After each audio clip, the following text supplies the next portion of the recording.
Hey everyone, welcome back to the channel. My name is Lambaers, and today we have on an absolutely incredible, unreal guest for you guys. Her name is Dr. Elizabeth Lambaer, and she is 63 years old, and she looks unreal. She is a raw vegan, and we're going to find out all her secrets, her anti-aging secrets, what she eats in a day, and everything, this just secret formula to looking so good. And she doesn't only look good, she's an absolutely amazing soul, such great energy. So let's get right into it. Hey, Elizabeth, how's it going? It's going really, really well. And I'm ready to share my first secret already. Okay, great. Let's get right into that. It's not 63 years old, it's 63 years young. You're right. You're so right. And it's funny because I heard the word and I went, oh, that's not me. Like literally, I was like, oh yeah, that's not me. And it's funny because if you shift your mindset into the word young, I'm this many years young, how I think of it is I have 63 years of youthfulness on the planet. What that means is that I actually have more youthfulness than someone 23. Yeah, you do. So when you think of it in terms of that, the cells of our body have intelligence. They have memory, but they also have intelligence. They are listening to every thought you think, every word you say, every action you do, everything. They listen to it. And so when I tell people, because I'm very transparent about my age, people are kind of surprised and I'm very transparent about it. I'm 63 years young. And every time I say that, the body's going, yes, youthfulness. That's exactly right. So true, because we become what we think about and what we say too, right? 1000%. Yeah, well, okay, before we get into your daily routine, what you eat in a day, and just like all your tips and tricks and your advice and wisdom, I would love to rewind a little bit and find out where all this started. So I know I eat raw vegan as well. Not too many people do. And I want to know how you discovered this path and what happened. Well, it's really interesting. I'm a little different than most people in a lot of ways, but certainly in coming to this. When I was very young, I've always been incredibly connected to the divine. Like when I was, my earliest memory of closing my eyes and going out of my body, I was a couple years old. So I was like maybe a couple years old. I'd close my eyes and I would just feel my body drop into the bed. And I, like the essence of me, would go out and travel about, warp time, go different places, and then come back to the body at the, wake up in the morning. And I literally, I knew things were going to happen before they happened. So I had this deep, profound sense, connection with the divine, always had that. And I thought, well, doesn't everybody? And everybody does. That's the thing. Everybody has intuition. It comes standard with everybody. Like I have a bicep muscle. Everybody has intuition. The thing is, most people are not harnessing that. They're not developing that. If you go to the gym, I go to the gym 7 days a week and I'm developing my muscles in my body. I do the same thing with my intuition. I develop it. So I had it coming in and I was always interested in it. And I learned quickly on when I started talking about these things, people started looking at me like, okay. And I'm like, oh, okay, this isn't normal. All right. And I wish this was 1959. I was born in 1959. That wasn't the conversation. Now the conversation is much more prevalent. Then the conversation, and I didn't come from a family my family's lovely, but they're very religious and they were not, it wasn't in the conversation. And I'm Italian. So the conversation around food was, it was a lot of food and my mother was a gourmet chef. And so very different. And I remember I was about 8, 9 years of age and I started just knowing I was like, I shouldn't be eating that. That's not good. I haven't had a hamburger in over a half a century. I haven't had French fries. I literally, when I was 8, 9 years old, I was like, no, that's not good for me. I just intuitively, I knew that's not good for me. So I then started, I've also been really interested in being the most extraordinary version of myself. It's like, I believe that every one of us comes here to be the most expanded version of ourselves and then make the biggest imprint on the planet that we can with our own divine, magnificent, unique combination of gifts and talents that we have, just like you are doing, my love, on your channel. Thank you. You literally found your niche, you found your zone of genius, you found your place to play, and it's thriving because it's the cross between your gifts and talents and your passions, and there you go, and out you go. And so I think that you're doing, because it's really extraordinary. It's really beautiful. Your channel's beautiful. Thank you. beautiful. The Thank consciousness you. that is really beautiful. Yeah, you were just blowing me away. There's just so much depth to you in all areas. And I love this. And I love what you were saying about just connecting when you were so young. It just reminds me, I watch a lot of near-death experiences.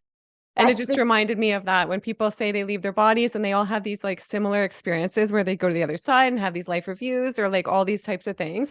How can we connect more to our higher self?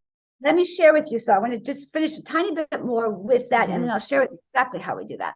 So what happened was I began looking at eating this, not eating this. And the first thing I decided was there was a lot of overeating. There's so much overeating in our society. People eat way, way too much. One of my biggest secrets is I don't eat a lot. Part of the reason I stopped doing what I eat in the day videos is because people are like, you don't eat anything. And I'm like, I don't eat very much. I eat nutrient-packed foods, but I'm not eating a lot of it. So when I was quite young, I really started looking at what can I eat to source myself. I've always been an athlete. I've been athletic my whole life. And so my idea was, how can I get better every single day? I literally, if I could find all the nutrition that I needed in a pill, I would take it. Like that would be, and I would at this when I was a little girl. So these are the thoughts I was having. And so I gave up all junk food. I was teased relentlessly in junior high and high school.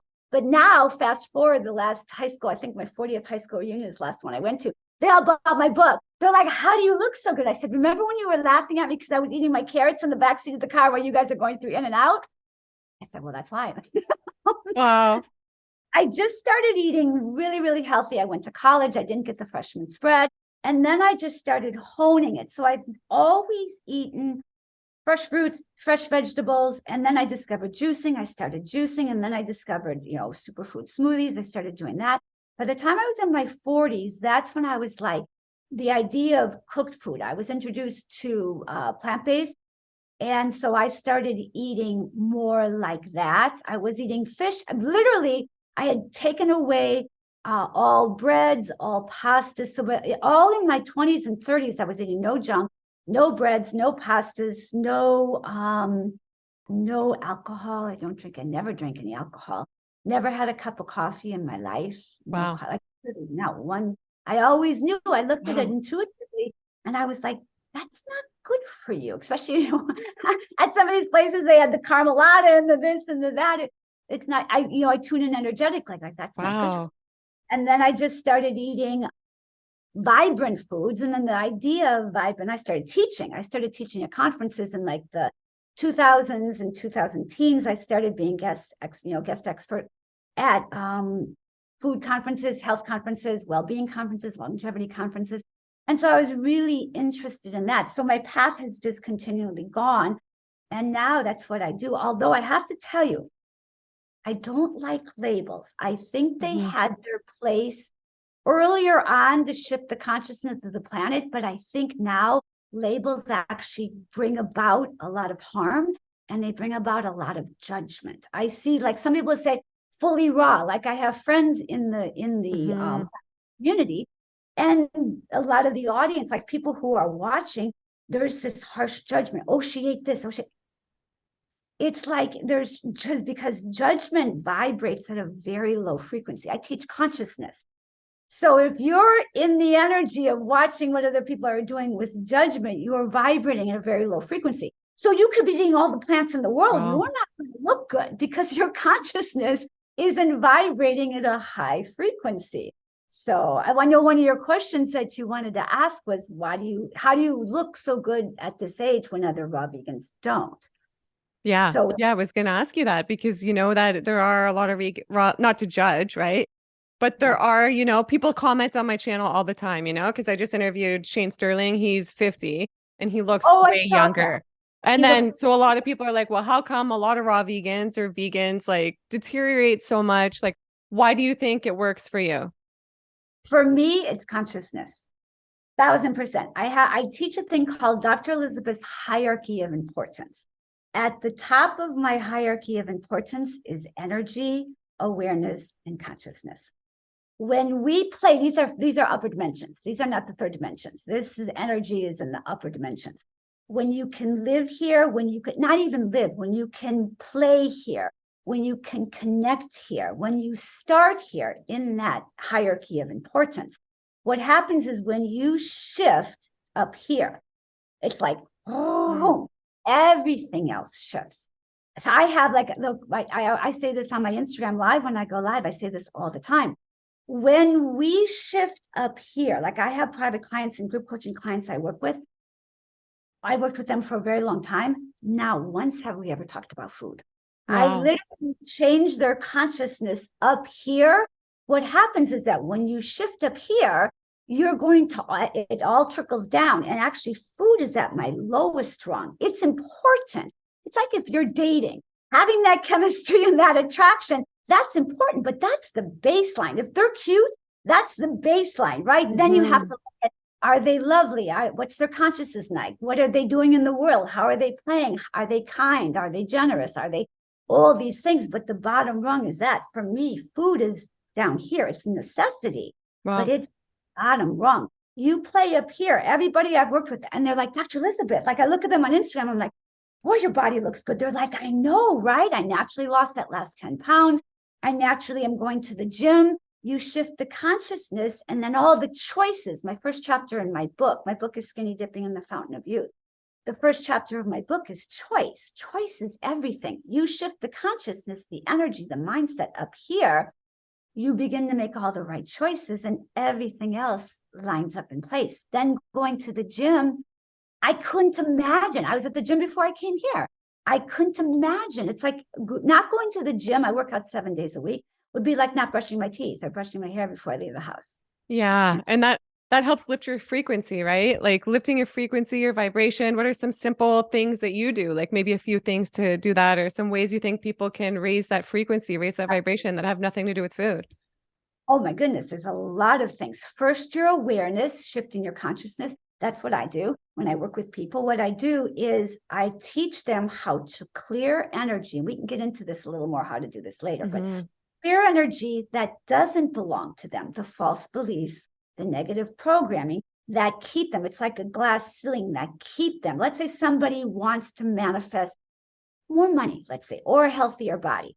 No matter what they do, they're going to, if a false belief sitting in their subconscious or negative programming sitting in their subconscious is there, it's going to block them. So no willpower in the world is going to get them where they want to be. So what I do is I go into the subconscious, identify the false belief or negative programming, pull that out in real time, like literally in real time if they're willing. We say, oh, I'll see it clairvoyantly.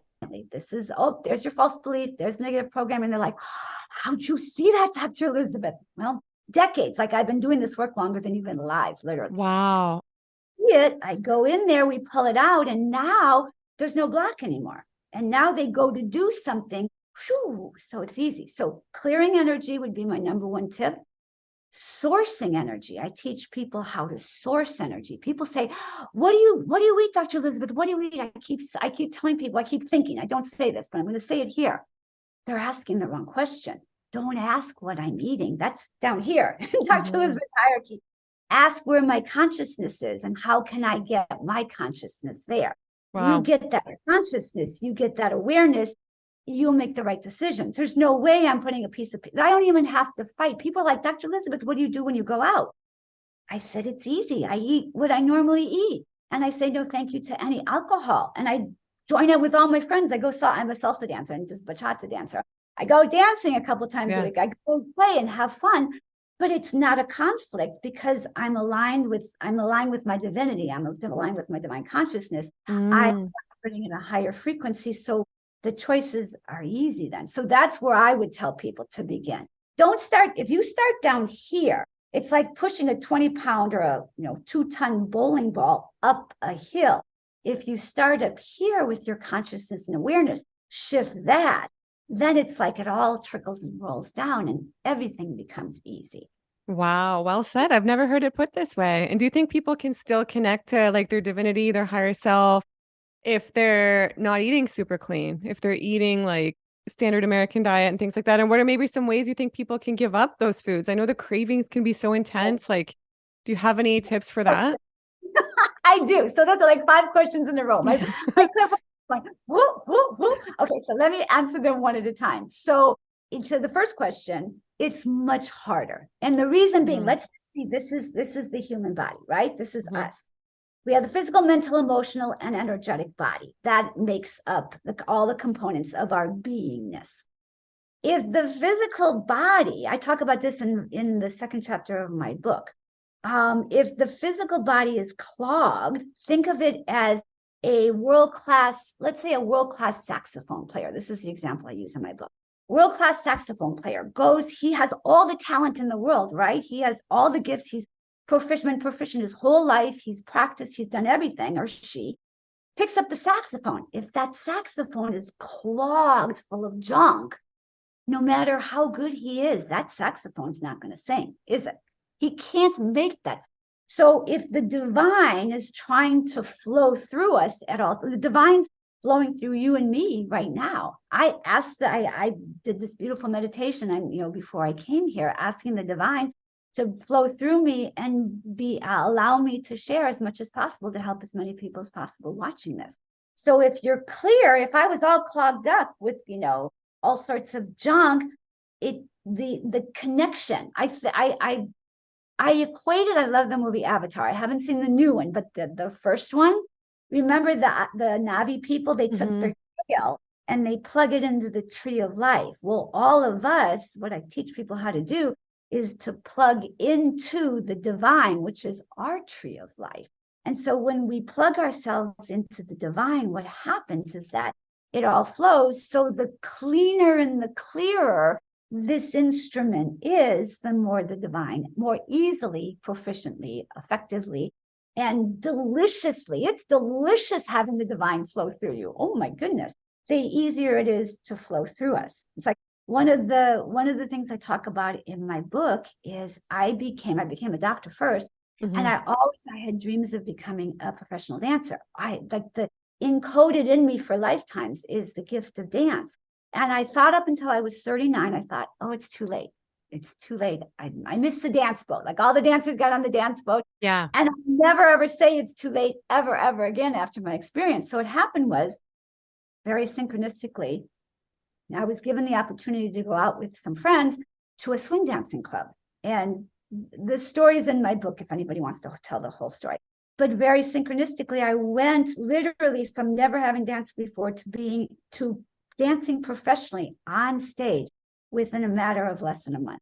Through this alchemy complete, I shifted mindset from, it's not, in fact, I met, I don't even think she's on the planet anymore, but I was 39, I met a beautiful clairvoyant. She looked at me and she said, "You're a dancer." I said, "No," I said, "in my soul, I'm a dancer and I want to be a dancer." I said, "But no, I'm a doctor." She looked at me and she said, "You're a dancer and you will dance for the rest of your life." And something in me was smart enough in that moment, or hopeful enough in that moment, to change my mindset. I say, at every moment, we're at 0 point, infinite possibility for our life, to be able to shift the way we think about something.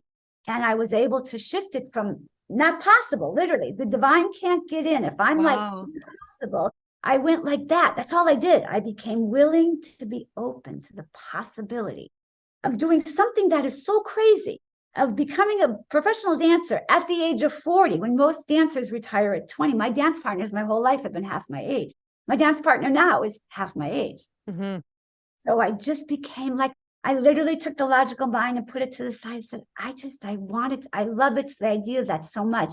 I'm going to open. And in that opening, the divine went whoosh, and put me in places to open things up. But my willingness, I kept on showing up. Like the night we went to the dance, I saw this one, he was a world champion. I didn't know at the time, otherwise I never would have asked him. I said, "Will you do a lift with me?" He flips me in the air, spins me around, puts me down. I said, "Oh my God, that was the funnest thing I've ever done in my life." I said, "I want to do this. What do I do?" He said, "Oh, that guy over there has a dance company. Go talk to him." So I ran over and I said, "Hi, my name's Elizabeth." And I said, "I want to dance." And he's like, "Well, kid, I got tons of girl dancers in the dance company, so I have no guys. If you know any guys, send them over." And he turned around and he walked away. And I was like, my heart crashed to the floor. And all of a sudden I went, no. What if it was possible? I ran back over and I said, "Excuse me," I said, "could I just come to the practice? Like I could just show up for the practice. Maybe you never know when you might need me." He said, "Suit yourself, kid. Here's what it was. It was at the Coconut Club in the Beverly Hilton Hotel. Saturday mornings. I'll never forget this. Went out and got my dance shoes the next day. was practicing as a doctor during the day. And that Saturday I showed up with my little dance shoes. And one of the girls, they were performing that night. Ted Dancing was having an environmental fundraiser at the Beverly Hilton Hotel. And so they were the headline act performing. And so he said, everybody was there and I was kind of just practicing with everybody. And I was catching on quickly because encoded in my body is the gift of dance. But one of the girls got sick literally during practice. And he turned to me. There were no other girls there. He turned to me. He said, can you learn 2 dance routines all this afternoon and perform tonight? And I looked at him and I said, I sure can. Wow. And I was on stage that night. Wow. A girl had a costume. I didn't even have a costume. A girl from the brought me a costume. I performed in front of Ted Danson and all these wonderful, lovely people and celebrities. A delicious experience. And then I love it. But if I hadn't opened up to saying, oh, it's possible for me, never would have happened. That closure with the spirit couldn't have gotten in and put all those things, lined all those alchemies up for me. Yeah, it's funny. I was going to ask you if you had some stories of alchemy, because I know you do. And I think so. Yeah, you got your doctorate in dentistry. And then didn't you at some point get in a bad car accident? And then you weren't able to practice dentistry anymore. And I'd love for you to share sort of how you turned that situation into a story of alchemy, because those types of hardships can really defeat people, like really hard times in life. And I just love how throughout your life, you've turned them into gold, these moments, these hard times. And it's really inspiring. So if you could share that story with us, I'd love it. Thank you for saying that. That was a really difficult time in my life. And I was a doctor and I was already a professional dancer. So I was making my income dancing in shows all around the country, all around the world. And I was also practicing as a doctor. And that car accident took me out of those two things. And literally I was like, okay. And I was 45 at the time, something like that. I wasn't like, I was a kid. I still wake up feeling 18 every morning. I still literally look at myself like I'm just 18. I think of myself when I wake up every morning. There's nothing in me that doesn't feel 18, the energy. So, but anyway, I was 44, I want to say 44, 45, something like that. And it was a really bad car accident, injured my neck so badly, it retired me from being a dentist. I couldn't do it anymore. And I went on this journey to discover, okay, now what can I do? And the funny thing is, you'll love this. I realized, this is 2005. So I realized the movie, The Secret, hadn't even come out yet. What the Bleep Do We Know came out. And I loved that movie. But, so the other thing in the car accident, I was wiped out. I had to start all over again. It was not easy at all. And so I was like, okay, what can I do? And I said, I know a lot about spirituality. I know a lot about consciousness. I know I had been studying all of these things. I've been studying them for a long time: spirituality, intuitive intelligence, consciousness, higher consciousness. So I was like, I knew about healthy eating at the time. I said, I could teach this. So I decided I was going to start interviewing people.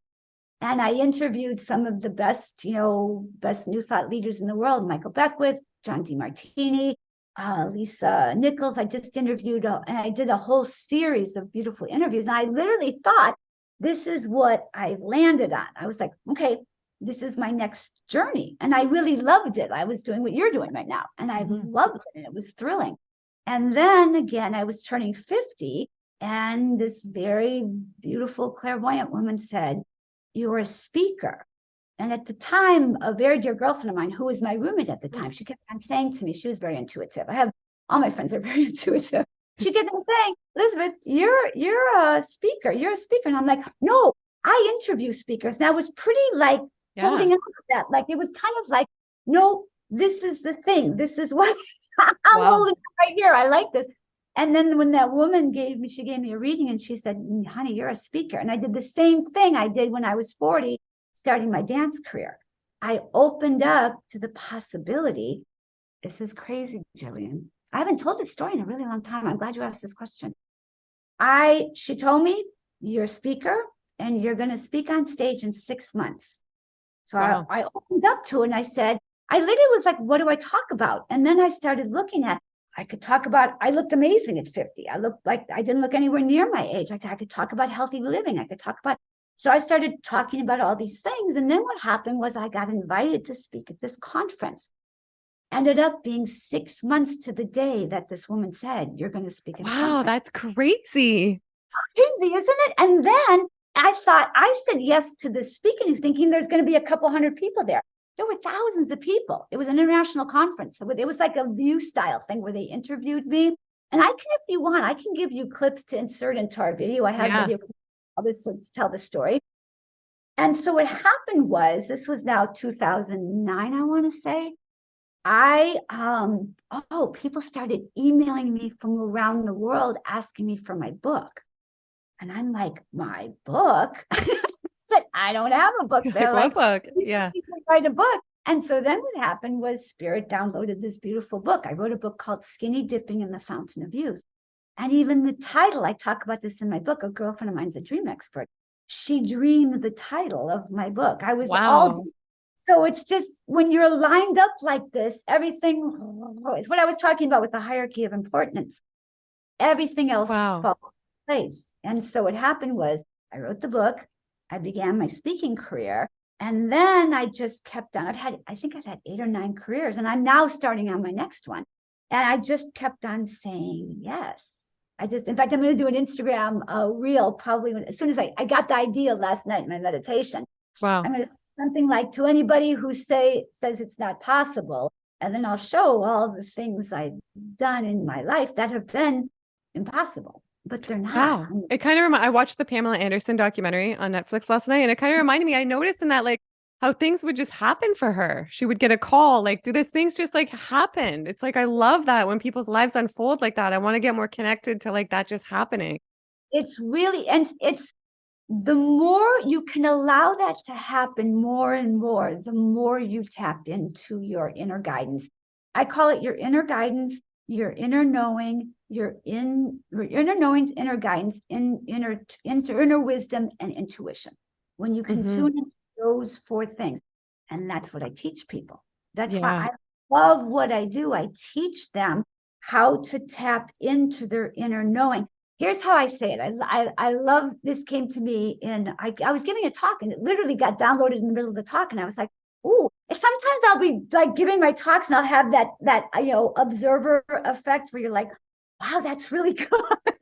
Yeah. And it's literally coming through me. When I dance on stage, the same thing happens. Like when I dance on stage, I literally can feel the divine moving into my body, and I dance beyond what the scope of what I would be capable of is, because I open up to that. So this is what I say. If you give, we can say a woman, if your audience is mostly women, or a person, if you give a person an apple, which is an answer to something they eat for the day, you give them the one answer, they take that answer and they go, okay, and they eat for the day. If you teach a person how to plant an apple tree, which is how you tap into your inner wisdom, your inner guidance, and your intuition. Now you've planted the apple tree you're going to eat for your whole life, because now you have access to all your answers. Most people, the biggest challenge with most people is that, one, we live in an unbelievably and horrifically noisy world, and it's wildly unconscious. I always say that just because someone's saying something doesn't warrant us listening to it. And most people are unconscious, so they're going to listen to the person that maybe has the most followers. Now, listen, I have a couple of friends who have like millions of followers, and they're lovely and they're beautiful things, but one doesn't equate with the other. Just because someone's talking doesn't mean they have anything worthy to say. But if we're not dialed in enough to our inner guidance and our intuition, we'll listen to any Tom, Dick, and Harry who we think might have something instead. And then what happens is the person's here. They're trying to get something outside of themselves. That never, ever works. I see, and I fell prey to this myself when I was younger. My dad wanted me to be a doctor. Being a doctor, it was a beautiful thing, and I helped a lot of people, but it was never my calling. In fact, that car accident was divine. I knew that car accident was divine. In fact, I had been a dentist. Then I went off, did the dancing. I was a professional skater, professional dancer. I started modeling. I started doing fitness modeling, all of these different things that I was doing and making a living out of it. And then I decided I had to go back to dentistry to forgive myself for going into something that wasn't meant for me. forgive my father for, quote unquote, forcing me into doing something I didn't want to do, and to forgive the practice of it, because there's nothing wrong with it. It's beautiful. I love it, but I love it. So I actually was going back when the car accident happened. I had been practicing years ago, did all these other fun things, and had just gone back to practice again. And I remember, like it was yesterday, took my paycheck, was getting paid a lot of money, took my paycheck, and I literally took the paycheck, and I remember depositing it into the ATM going, I could get used to this, instead of going about opening to what my real path was. So I heard spirit like reverberating in my whole essence going, no, the car accident happened the next day. So, wow, crazy. the next day, it was like spirit going, no. And so unreal. And I love how you're so aware of these things and so in tune with these things happening. I think for a lot of people, a lot of us, you don't pick up on that. Like you don't pick up on those synchronicities, right? And you don't notice, okay, wait, this happened because of this. And it just goes to show too, like there was a real blessing in these bad things, right? I know it can be hard if we're going through bad times, seeing that maybe there's like some good from it most of the time, if not always. And did you ever have moments of like, I want to give up during these hard times? Or was it always just like flowing and easy? It was not always flowing and easy. I never want, and I really want people to know that, because you could look at my life. People now, even when I was doing, I had played around with YouTube, and then 2017, my mom passed away in 2017. Yeah. And I literally, she came to me in a dream and she's like, honey, go back and do this. People would really love what you have to share. So that's when I went, and that's when my channel, I had maybe 100 people. I had been posting here and there, and my channel blew up to like 40 or 50 within a matter of a couple of months. It went very quickly. And, but what happened was, no, it was not always easy at all. And I know a lot of people say, people will say, oh, she comes from money, which is not the case. My father was a physician. He did well, but I don't come from money. I'm not married to somebody wealthy. I don't have a trust fund, none of those things. I have gone through very difficult times financially. I've had to really heal a lot of things in the financial area. I've had to do a lot. And during these times when things were very challenging, I had to dig really, really, really deep into my own soul, and then be able to find my own strength, which is why I have this I call it internal and authentic strength and power. Maybe when we do another interview, we'll have a conversation about that, but most people have zero understanding of what power really is. Yeah, true. Especially if they were raised in either harsh environments or environments where they didn't have the capacity to step into their own voice. People think power is, if you look at some of the things that happen in countries, most people think of force as power. Force is not, the opposite of power. So a lot of times people shy away from their authentic and internal power because they have these negative and false beliefs about what power is. And they look and they go, I sure don't want to be that awful person over there, that obnoxious person causing trauma. And they're sensitive. They're sweet, sensitive people. And so what happens is they abdicate their own power.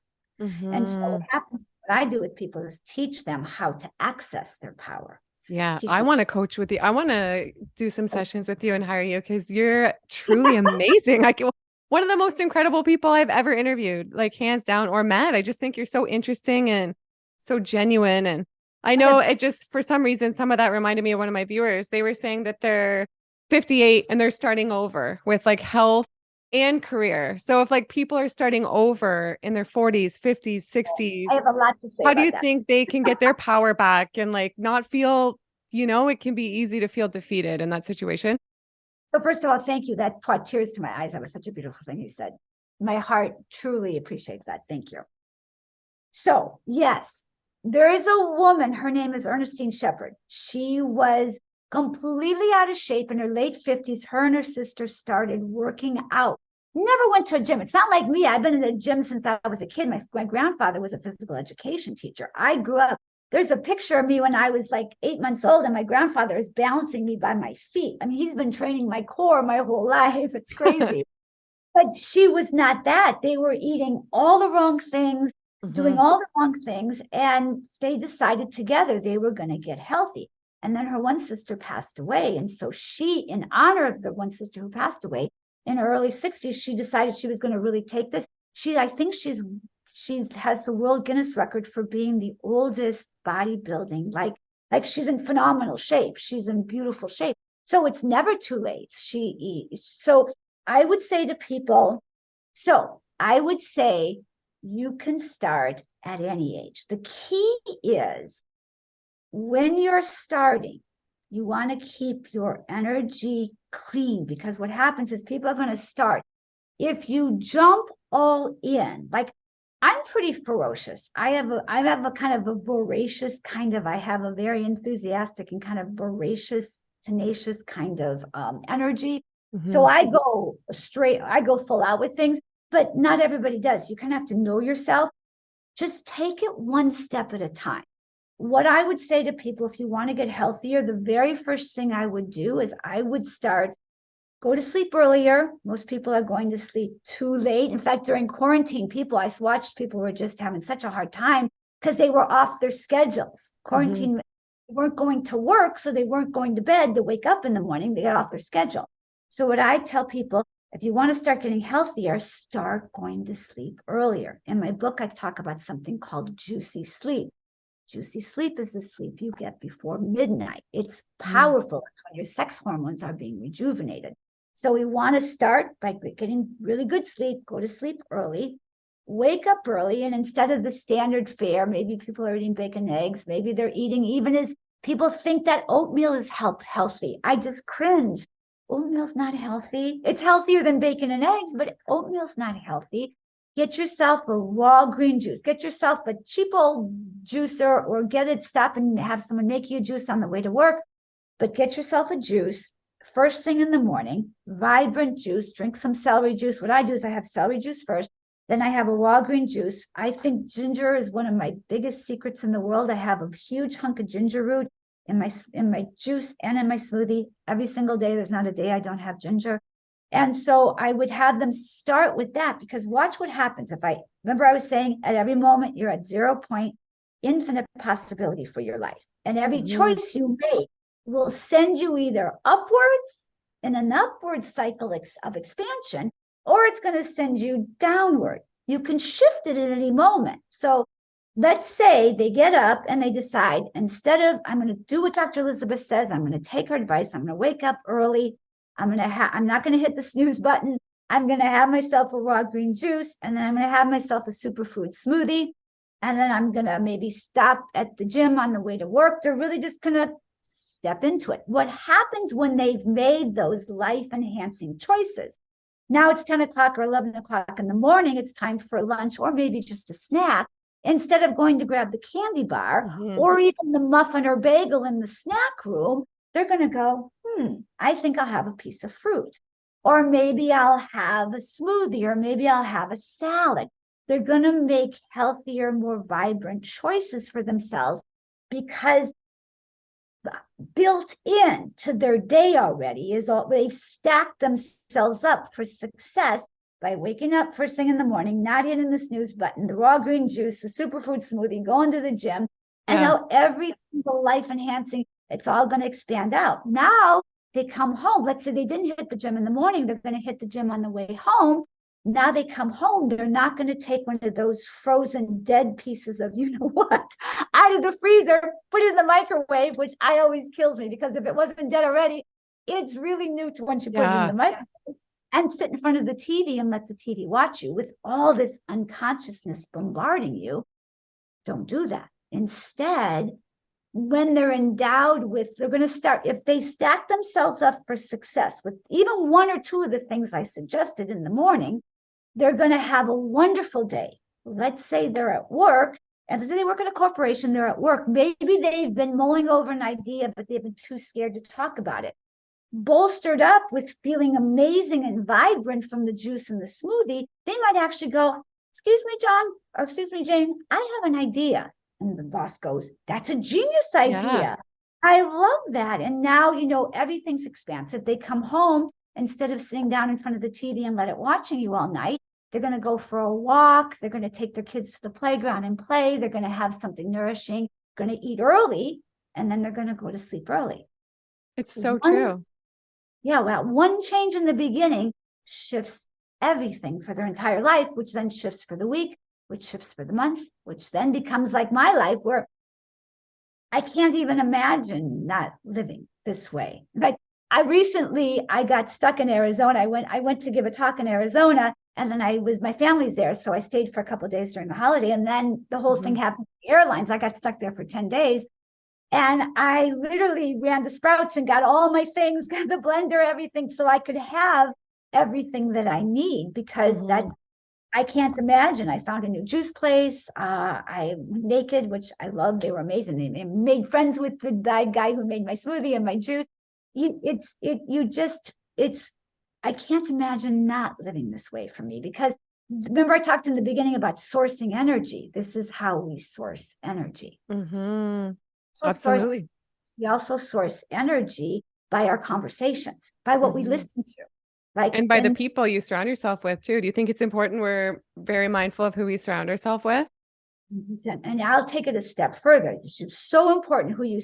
In fact, I have people know this about me now. I won't have a conversation. I won't have a negative conversation. I won't have a gossiping conversation. So now my friends are like, "Oh, did you?" And they look at me. Like, either you can leave, or I'm going to shut up. And I'm saying, "I'm not leaving, so you can just stop that right now." And if I'm talking to somebody, I'll literally just say, like, I won't even let the consciousness come in. I'll do one of two things. I'll either say, if I know them well, I'll say, "Oh, my commitment is to not gossip about people. My commitment, if I'm going to talk about somebody in front of them or behind their back, it's always going to be life enhancing. And if it's not, I won't participate in it. I won't talk about negative things going on in the world. I don't want, because I always tell people, it's like, if I'm a Learjet, if my energetic, physical, mental, emotional, and energetic body, we're like a Learjet, and I'm 35,000 feet in the air. If there's poo-poo on the ground here, right? There's some poop on the ground. Look at what I have to do to pay attention to that poop on the ground. I literally have to crash my beautiful Learjet, which, by the way, is going to like Tahiti or something like that. My beautiful Learjet, I have to crash it into the poo to pay attention to it.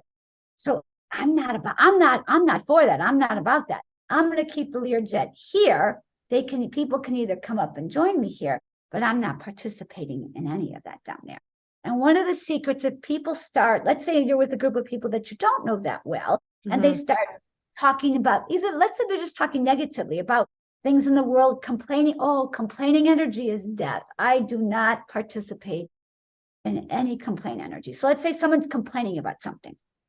Now I'll begin to feel it in my whole body. And it's just like, oh, no, I literally go, oh, and they could be in mid-sentence and I'll go, oh gosh, guys, gotta go. And I gotta go. And I just excuse myself, because people don't realize you don't have to participate in it. You don't have to be a part of it. It's all part of unconscious energy. One of the things I do when I work with people too is I help them clear unconscious energy. Unconscious energy can really take people out. Can I tell you a little story about unconscious energy? Absolutely. So we answered pretty well the other. Yeah, you did. Yeah. So I would say, do those things, take baby steps in the direction of where you want to go. And before you know it, you'll be there. Yeah. And I just want to ask you one thing quick, and then I'd love to hear the story about unconscious energy. But if you're going through a hard time, right? And maybe it's like, because I'm sure it must happen sometimes, right? I know you're like vibing so high and like everything is so great, but sometimes maybe there's like a hard time, or there have been in the past. Do you vent those hard times to friends, even though it's like negative energy? Do you like express that negative emotion, or what do you do to like transmute that and like not have that affect people negatively? So I love this question, because it's what I do for a living with people. I do none of those things. I clear it, like gone. People don't know how to clear energy. I've been trained for decades in how to clear energy. So, and most of the energy that's affecting us negatively, I talk about this in my book, most of the energy that's affecting us negatively kind of bites us in the butt, when we least expect it, is because it's unconscious. It's sitting in the subconscious. We don't even know. In fact, you have kids. I'm sure you're a beautiful mom, but I'm sure Thanks. there've been times when they're like, mom, mom, mom, mom, and you're trying to get your YouTube video up. You're trying to get this deal done. You're trying to do all this. And you're like, ooh, and it takes something out of you. And you might have caught yourself saying something that maybe one of your parents said that you said you'd never, ever say. Or things I regret, or And it's, yeah. I have too.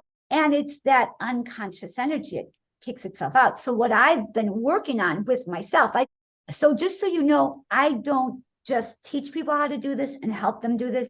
It's a practice I do every single day. Yeah. People are like, Elizabeth, how are you so? And that's my secret of how people are like, how do you look so good? And it's not even like a looking thing. It's an energetic. For me, it's an energy. It's like, because someone can talk about this. There's some celebrities, and listen, there's nothing wrong with this, but there's some celebrities who look good and they've done some things to look good. Nothing wrong with it, I don't think. I don't have any judgment about that. Nothing wrong with that. They might look good, but they don't look vibrant. True. They don't look radiant. The energy. Yeah. They're their energy. This might look good or this might look good, but coming from within isn't radiant. You can't buy that. All the money in the world can't buy that. You have to do the work to do that, which is what I do with people and help them access. And so what happens is they start glowing. They call me their secret weapon, my private clients. And they said, you're like, wow, this is really amazing. So you get to access that. And that's one of the things I do with people. And that's what I'll be doing with the coaching program. And I think it's the greatest thing you can do is your energy is kind of like, like you said, way more than the looks. It's like everything. It's like, a couple of weeks ago, I was filming a bunch of YouTube videos at a studio somewhere. And then it puts me in my passion, my purpose. It was like such a great day. And I was leaving. And this random person was just like, I love your energy. And to me, like, that's the greatest compliment anybody could give me. It's everything. Greatest compliment. It's really, really true. The energy, and people will say energy. And a lot of times they won't even realize, like, I have a very dear friend. She's a really sweet friend of mine. And most of my friends are like around your age and 20s and 30s and some in their 40s. They're all much younger than me chronologically. And we were talking and she was saying something about somebody and she was like, yeah, she goes like, like around our age. And then she looked at me and she started laughing. She said, I keep thinking you're my age. I said, I think I'm your age. She's 28. I said, I think I'm your age. But it's just, it's an energy. And so working on our energy and our energetic frequency is everything. That's everything. That's why it's everything. That's why the work I do, I feel is so important. I've done every healing modality on the planet.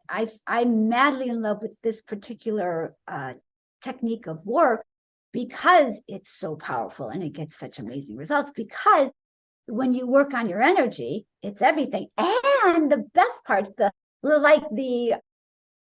cherry on the sundae, so to speak, is that the icing on the cake is that it does make you radiant. I have clients who've been working with me for a while now. They send me pictures. They're like, and each year they circle the sun. They're still circling the sun. They look younger than they did a couple of years ago. They're like, look at me.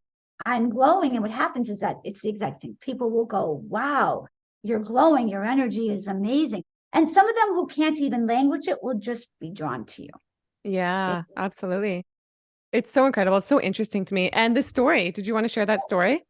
Share the story. So this goes into the work that I do. This would be a great explanation of what happens with a lot of people also. So let's say there's a girl, whatever age we want it to be. She's, 20s, 30s, whatever she wants to be. And she's, it's like right now, it's the beginning of the year. She decides, I'm getting healthier. I'm going to get healthier. So her girlfriends invite her out. They're invited. Let's all go to a Mexican restaurant. So she's like, Mexican. Okay, well, I'll order a salad. I'll order something to drink that's non-alcoholic. She's kind of planned it all out in her mind. And so they get to the restaurant and she's like, here, to her girlfriend, you put the bowl of chips on the other side of the table. I don't even want anything to do with it. She orders her salad. Let's say also this young girl, we'll call her Jamie. She also just went through one of the reasons she wants to enhance her life. She just went through a bad breakup over the holidays. Let's add salt to the wounds. It was, let's say, over the holidays even. So she's been going through a tough time. She's like, I'm going to get my act together. I'm going to get my life together. I'm going to eat healthier. So she makes a decision to go out with her girlfriends. She orders a salad. She has her water with her, whatever she's drinking. The chips are on the other side of the table. Now, one of the girlfriends comes running in. One of her best friends comes running in, and she says, what happens is, unbeknownst to Janie, that will trigger her negative programming and all the pain points. I clear pain points that sit subconsciously in people's physical body and actually in the subconscious. So what happens is that unbeknownst to her, she just got triggered, and she literally will, she doesn't want to, but she will go into so much pain, she'll have to try to cover that. She'll check out. Before she's even known it, she's ordered an alcoholic drink to cope with as a coping mechanism to cope with the pain of what, she's happy for the girlfriend, but it's brought up so much in her. She's, it's just like, right, knife in the heart. She orders an alcoholic drink, and before you know it, she's chowed down 2 bowls of chips. Yeah. That's energy in action. Wow. And then she goes home. She feels horrible about herself. She wakes up. She feels even more terrible, and her self-confidence goes down into the toilet.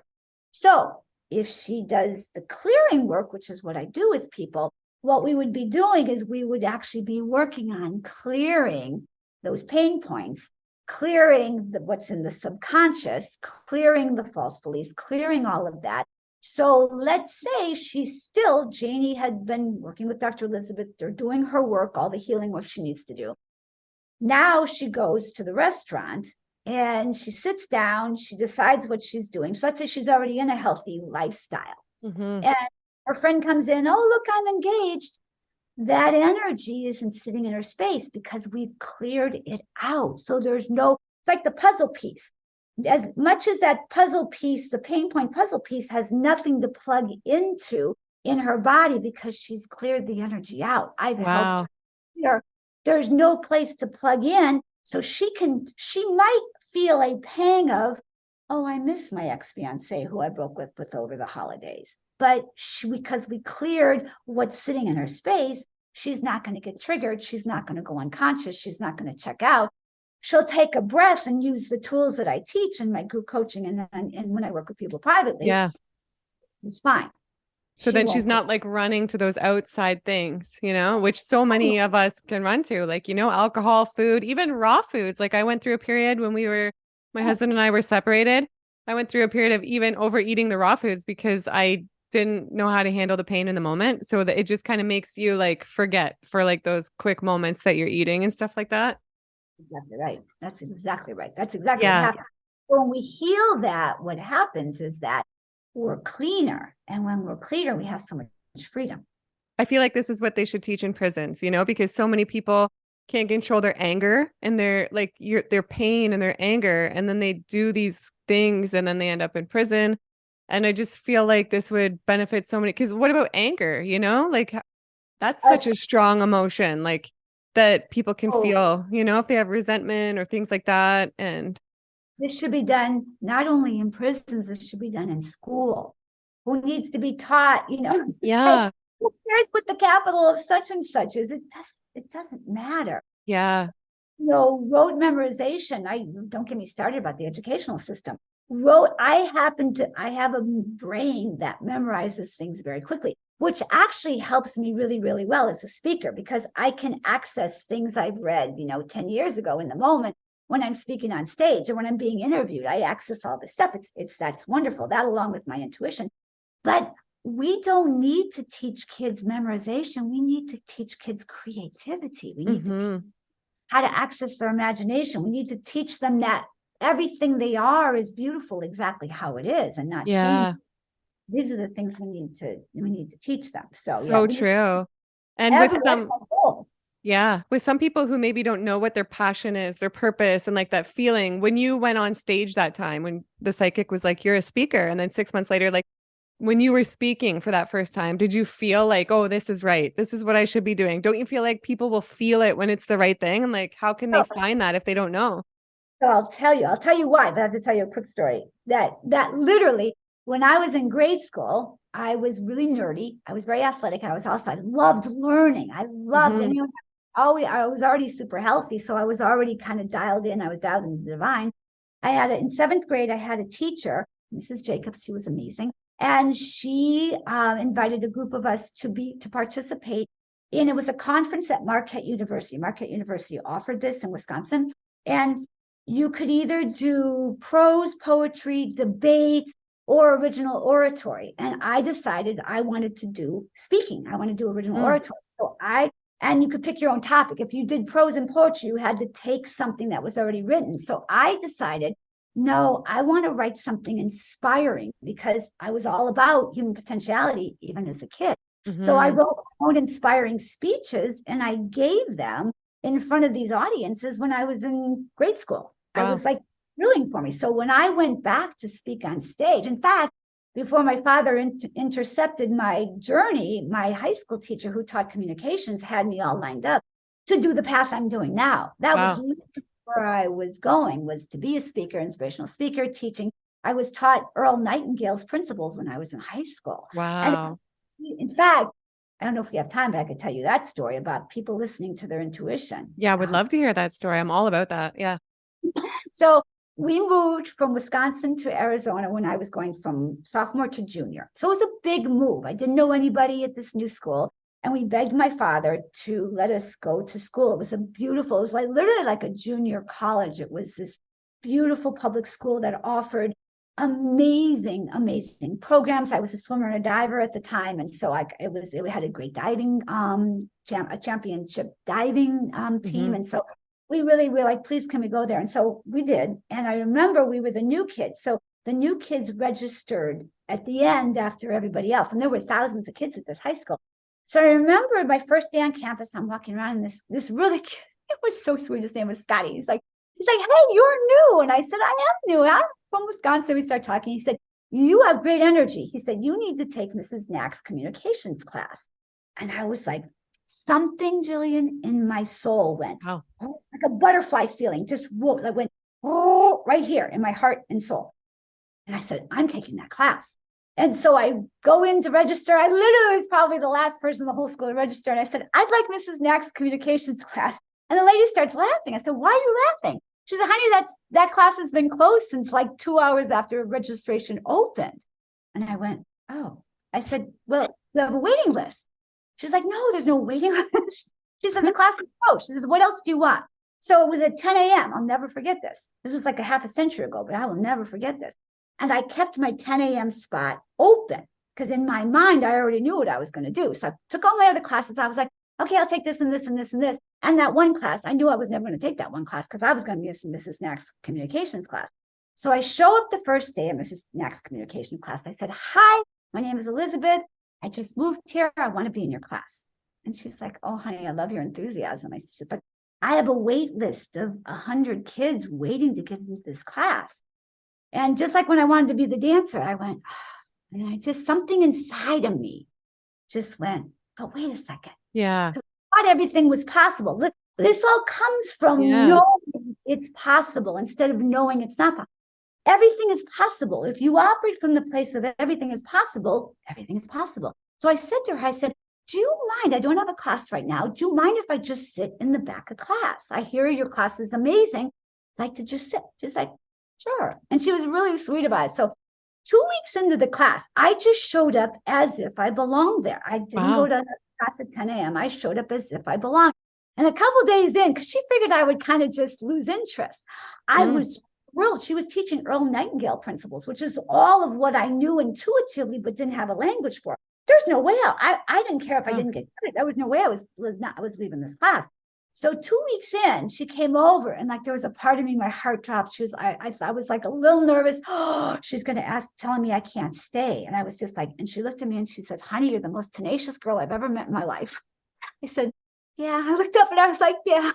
And she said, one of the girls in my class got sick and has to drop out. She said, you have well more than earned the right to that spot over the other 100 in the past. You're in. I went on over the 2 years that last, my junior and senior year, I went on to be her TA, learned from her. She wrote books. I studied her books. It was a life-changing experience. And it was literally, so what I would tell people is, one, you don't do this if it's like, you don't go after something if it's not resonating. Don't go after something for the sake of going after something because you think someone else wants you to go after it, or because society says you should go after it, or because, you think it will look good to do it. That's never the right way to go after something, and it'll never open up that way. If that's why, even when I was a doctor, it's like, it wasn't my passion and purpose. I did a beautiful job with my patients and I loved working with them, but it wasn't the opening for me because I was supposed to be doing this. There's no way people always say, oh, I really admire you. Because even before I had the car accident, I had the first time left being a doctor. I only went back to bless it and let it go for good. But I had left it the first time when I was in my late 20s to go off and decide what I wanted to do. People used to say, gosh, I really admire you for that. I said, I don't think of it that way. I said, I think of it as my soul, that flame in my soul would have died if I'd stayed in it. Killed me to stay in it. I would have shriveled up because I wouldn't have been expressing all of who I was meant to be. Yeah, so I wonder where you'd be today if you were still doing that. Yeah. No way, I'd be dead. Like, there's no way I would have. Like, there was no way I would have stayed. I think it's so important we follow our heart and our soul and what we want to do in life. It's even more important than the food we eat. It's maybe the most important thing.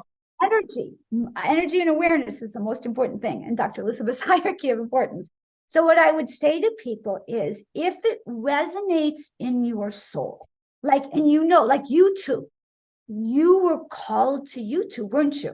And look at, you look so beautiful there. The work is so beautiful. It's beautiful. And so you were called to it, and then you followed it.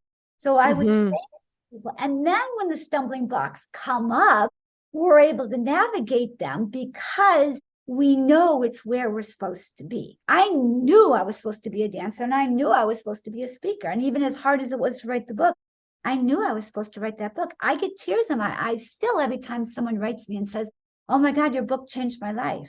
In fact, I was in 2 documentary films, and one of them, they invited me up for the premiere of the documentary film, and it was in Vancouver, so just to the west of Park. And I went up there, and they asked me to bring my book because my book had just come out at the time, and so I did. And this one beautiful woman who she lived up in Vancouver, and she was a clairvoyant and worked in energy. And she picked up my book and she's like, do you realize there's angel encoding in this book? And no one had ever said that to me, but I looked at her and I said, I didn't know that. I said, but I'm not surprised because I channeled the whole book. I sat in my little room, which is right here in the next room, overlooking the water every single day. And I wrote that book, and I asked the angels to help me write that book because it was talk about difficult. The very first chapter of my book, I talk about it. I said, this was an act of courage for me to write that book.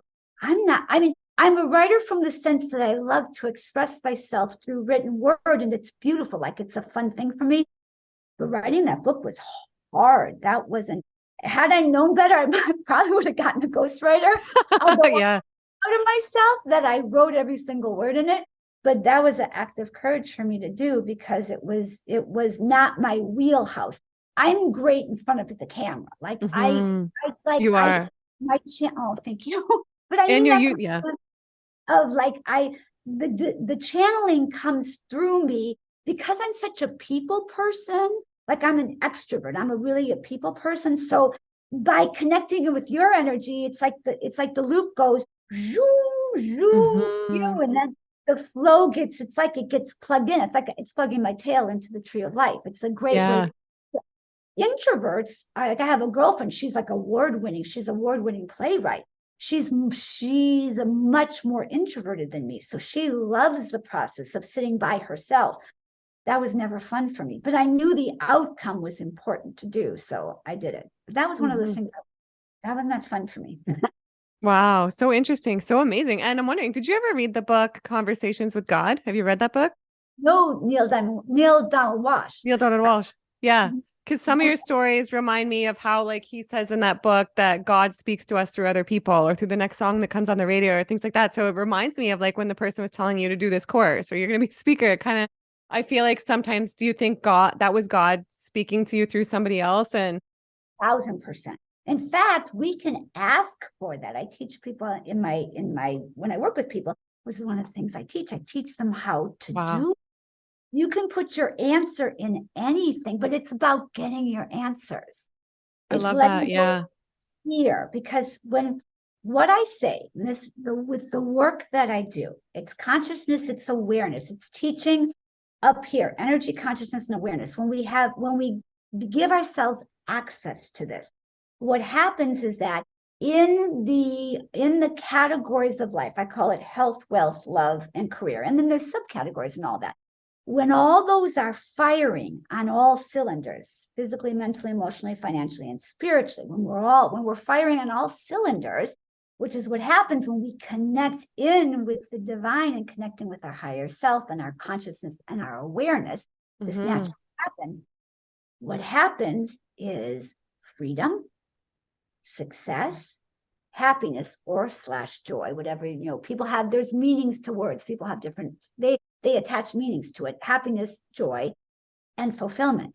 That's what you get. So in the work I do with people, this is what we're giving them. And then that's what gives you the vibrancy, the youthfulness, the energy, the life force. This is all part of sourcing energy. That's really my secret in a nutshell. And it's like you practice The Secret. You've practiced this, like The Secret, like the methods in the book and the movie, The Secret, like the law of attraction. It's like you've practiced a lot of that in your life, whether you realize it or not. Like even with the course, showing up like you were ready, you were a part of it, not just waiting to be part of it, And then it's like The Secret did some good things. There's some, in fact, I interviewed a lot of the people that were in The Secret. Some of them are friends of mine. And did some good things, but there's other universal laws. In fact, one of the universal laws that I'll give people as a gift today is the law of allowance. That goes hand in hand with judgment. When we can allow people to have their own path. And again, if you're the Learjet, you're up here, the law of allowance, you can allow this happening down here. It has no effect on you because your consciousness is up here. These consciousnesses match, do they? If someone's in critical energy, throwing poo, haters, trolls, things like that, if they're down here, the last thing you want to ever do is, which I know is engage in them. If you're up here, those consciousnesses don't match, do they? Those lines will never meet. Those will never intersect. They can't possibly. They're not at the same frequency. There is one of the best compliments I ever got is someone compared my book to the Celestine Prophecy, which I was just blown away. It was such a beautiful compliment. Like one of the best compliments someone could ever give me. But someone who I know made that into a movie, the Celestine Prophecy. They made it into a movie. And one of the scenes in that movie I thought was, have you seen the movie? I haven't seen the movie, no. I won't give away the movie, but there's one scene where the unconscious people are after the highly conscious people. They're trying to squelch their higher consciousness. And they're standing in a circle and they're vibrating at a higher frequency. And the people at the lower frequency can't even see them. Wow. So that scene to me is so brilliant because it really demonstrates our life. Like we can vibrate at such a high frequency that which is not for us can't even see us. But when we that's why one of the biggest secrets I can tell people is, and I say this all the time, you'll hear me say this on my YouTube channel, on my Instagram all the time, turn the TV off. Turn off the news. That news, it's nothing but nonsense. It's created to control. And it's created to control people. It's created to perpetuate fear, worry. It's the antithesis of what I teach. If you keep people in fear, they can't find their own answers.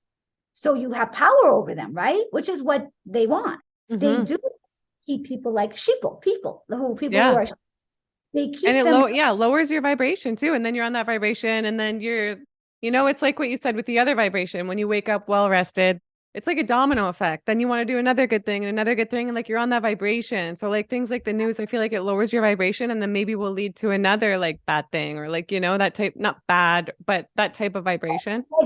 1,000 watch. So remember, we were talking about how the positive choices take us up. The same thing. Let's say you wake up and I don't know, let's say you rip the dress you're going to put on or something like that. And it was a dress you really wanted to wear to whatever, because maybe you had an interview or something like that.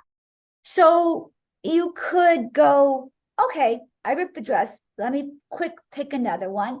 And then you go about your merry way of enhancing, or you could let that take you down. Again, we're at 0 point on our chart. We're at 0 point, infinite possibilities for what we pick.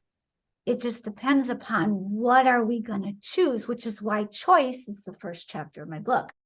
And it's important we control our thoughts too, right? In situations like that, when it could be so easy just to go in a tailspin of being pissed off. That's where awareness comes in, though, Jillian. Because if you have the awareness, if you have no awareness, you get checked out and you can't catch yourself. It's like the girl who tips at the Mexican restaurant. If she's not aware, she gets checked out, and before you know it, she's downed all the chips. If you're aware, you have to have the awareness, which is why the awareness is so important, to catch yourself. And when you catch yourself, then you can stop that downhill cycle and then make a choice that's more life enhancing. So true. Well, food choices can be very life enhancing too. So I do want to talk a little bit about food. People are going to wonder, and I'm wondering too, like what foods you think are ideal, what you eat. I have to ask, like we have to know. Okay. So my biggest, I'm going to give you my biggest secrets, and then I'll tell you what I eat. Because most people who are asking me, again, the question isn't what you eat. The question is, how do you have this radiance and consciousness? The quality of our life is dependent upon the quality of the question. And they're not quite asking the right questions when they ask what you eat, but it's okay.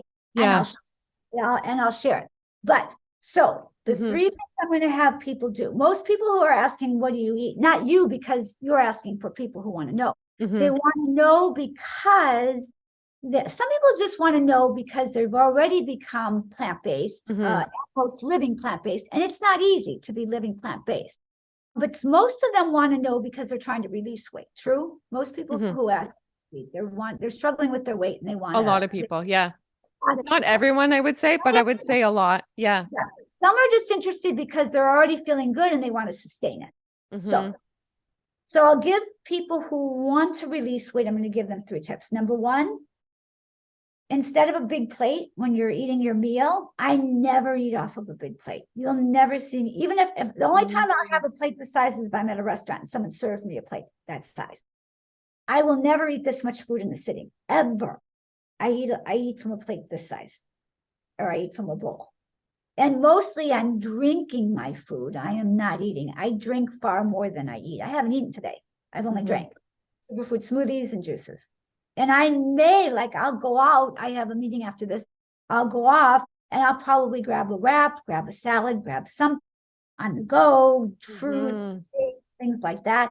But I'm telling you guys, I don't eat a lot. So most people overeat. So the biggest secret is you start with half the portion that you're now eating. I would tell people that's the first Dr. Elizabeth's secret. Second, Dr. Elizabeth's secret is stop eating before you're full. Because there's sensors on the top of the stomach.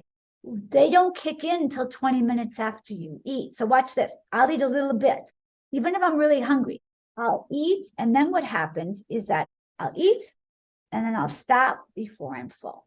And then what I'll do is I will wait that time and I'll let my body register. I'll let the sensors register. Okay, am I satiated or am I not satiated? And I can always have a little bit more if I want, but most of the time I don't. I literally won't go back. When the sensors kick in, it registers, oh, I'm full. So I don't do that. So those 2 keys alone are very, very important. The third would be I don't eat past around 5, 6 o'clock at night.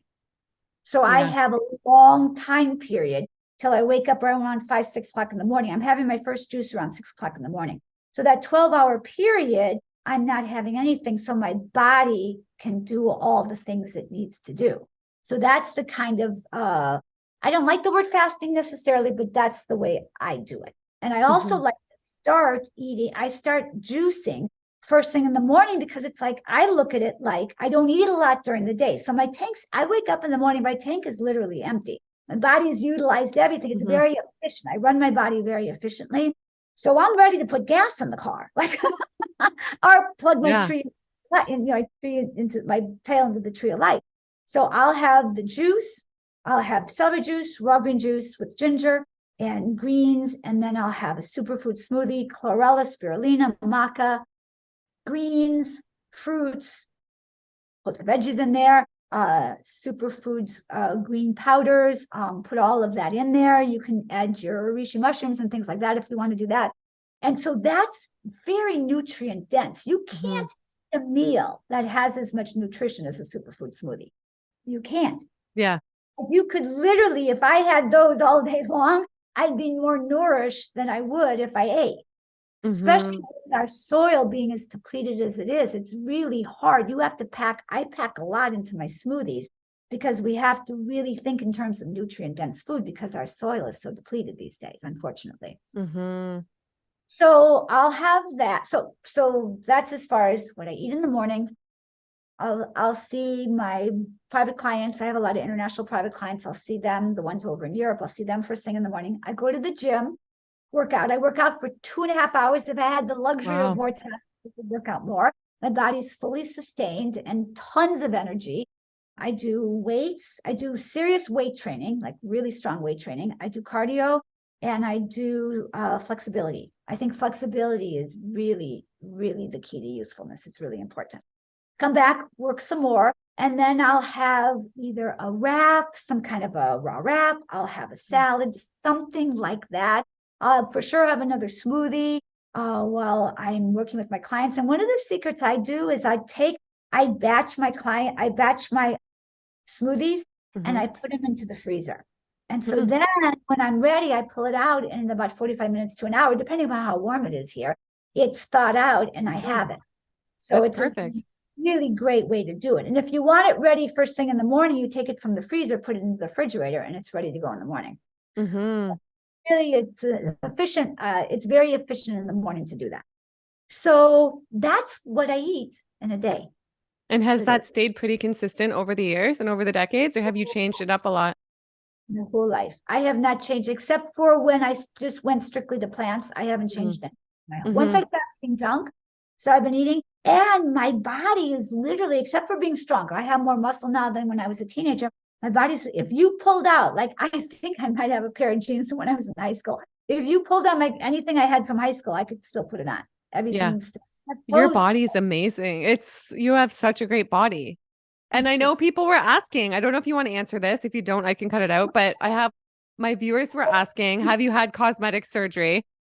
And I want to know too, like how your skin looks so good, because to me, like you can't get cosmetic surgery to make like the skin on your legs and your stomach and everything like look like so youthful and amazing. Not like everything is about looks. There's beauty in aging, and I'm not being like that at all. But how does your skin look this good too? So first of all, thank you. And I don't have good skin naturally. I have great hair. Like the hair gods blessed me. Like I don't have extensions. Oh, I know they asked about dyeing my hair. I don't dye my hair yet. Wow. Like if you look here, like there's tiny little silvers. Can you see them? No, I can never see them in any of your posts either. Your hair doesn't. I have very few. And my mommy passed when she was 82, and she hardly had any silver hairs either. She just didn't have a lot. But, and we can talk about that in a minute. But for the skin, a couple of things I believe have been good, because my mother is gorgeous Mediterranean dark skin. She's from literally the tip of the boot in Italy. So you can't get much closer to Africa than her. She has these gorgeous, gorgeous, olive, beautiful skin. So And I nice. have Yeah. a little more of her darker complexion. I don't, but my father is about as white as a fluorescent light. He's Mhm. one shade off albino, literally. And he has an intolerance to the sun, which unfortunately I got. And I'm Wow. working with physicians. Actually, I'm working with an amazing physician right now. And I don't want to talk about it yet. I can come back on your channel Yeah. once it gets to that point. But we're working on it, and I think I'm going to be able to heal it. But I don't go out in the sun, Jillian. I stopped Wow. the So is sun. that a big reason why you think your skin is so great? Unfortunately, Wow. That's and like somebody else I interviewed. He forgot to say in the interview, we're doing another one, but he spent like a couple decades like out of the sun and he looks so young at 50. So I guess like the sun is a big thing, right? Wow. is unfortunate. And listen, people see me on my channel, and they're like, "You liar, Dr. Elizabeth," because they see me, And I wanted to say this too. I want to say this to your audience. For those of you who are on YouTube, I know I went back after you invited me to do the interview. I went to your channel, and then I went to my channel. I started crying. They were like, "Where are you? Where are you?" I was heartbroken. I was just like, I felt so sad that they had been asking about me. So I want to tell all of them that I'm on Instagram. I'm literally on there every single day. And I'm very active on it because Yeah. I don't have anybody to film me right now. And I don't have time to edit. As you know, if you do, I don't know, do you do your I own don't know editing? how to edit. I've tried. It's not, I don't know how. I source it out to Fiverr. Can I tell you something? Okay, Mhm. we're gonna talk afterwards. Yeah. We are for sure going to talk afterwards, but I have to tell you, all those videos I was doing that they love so much, I was editing those myself. Wow. They were taking me 20, 30 hours a week to edit. Oh, wow. It was unbelievable because I was like, it was good for them, very bad for me, which is part of why I had to leave for a while Makes because I sense. was so busy with other aspects of my life. I couldn't do it. And But so everybody go follow Dr. Elizabeth on Instagram. Your Instagram is great and all your reels and everything at the gym. I love it. I appreciate that. Dr. Elizabeth Live. Yeah, please do that. I would love that. So all that to say, I want people on YouTube to know in the interim, I am going to come back to YouTube, but please come back there. Okay, so where were we before that though? We were So the on skin, so you've stayed out of the sun, you don't dye your hair, which is great. My mom's like that too. She's 65. She doesn't have one gray. Her mom was, I'm 40. I don't have any gray, but heaven. I Oh, think nothing against gray. I think it's beautiful when people age naturally too. But I think if I did get a lot of gray, I probably would dye it. I haven't dyed my hair in like 10 years, but I don't I know. will, if I got a lot, I won't because my mom didn't, and I mean I can count how many I have on my head, so I won't. But if I did, I probably would too. This goes back to the judgment thing, and this goes into the conversation about, listen, if somebody is not hurting anybody else and they're not harming themselves, we live in an era where there's so much we can do. Just medically, also, there's so much we can do. We can have a whole conversation about, like, there's so many things with peptides, there's so many things we can do, anti-aging things that we can do. And I know there's a lot of judgment, but for me, there's nothing wrong with it. And if No. someone wants to do it, it's not harming yourself, it's not harming somebody else, it's perfectly fine to do. But for me, with the sun, I will know probably in the next 6 months if this does work. If it does, I will come and talk about it because it is a really good thing. But I literally was 20. So what happened was, when I was younger, my whole family we grew up in Wisconsin. We went to Florida for the first time. Now, the sun in Florida is much different from, as you know, being in Canada. The sun in Florida is way different than the sun up in Canada and Wisconsin. It's very different. It's much harsher. And I was out in the sun playing with all the other kids. And like I said, I'm not even that fair compared to my father. But I got burned so badly. It looked like I was in a fire. Burned my whole face to the point, 3rd-degree burns on my face, blisters. It was scary. After that, I developed a sun intolerance. I literally can't be in the sun at this point in my life for more than, like, I film, I go under my sun umbrella, I go film again, I go under the sun umbrella. Like, I couldn't go to an event that was outside all day. Wow. For an hour. I can't do it. So that's not fun for me. And I'm working on healing that. But from the sense of the skin, I do believe that it made a huge difference because I see people my age with my skin tone and complexion, and they're wrinkled everywhere. Your skin, it's like, it's so nice. I'm like, how can I have this skin? And it's the winter right now in Toronto. It's still wintry weather, but in the summer, I like to go in the sun. So how do we know if we don't have an intolerance to the sun? How do you think we can gauge how much sun is like, because we need that light. I feel like we need that sun energy. How do we know is enough to get and not too much? So first of all, I would say sunscreen. Mhm. I want you to be piling on the healthy sunscreen in your face, and you probably don't do that, do you? I've never worn, well, I stopped wearing sunscreen, I guess probably like 10 years ago. I haven't worn it in a long time now. Give me your Okay. pinky. Your pinky. Okay, I'll start. Is there a brand you recommend? Because, people say, oh, sunscreens are so bad for you. There's a lot of brands. One of the brands I recommend is 𝑠AIAN Skincare, SAIAN.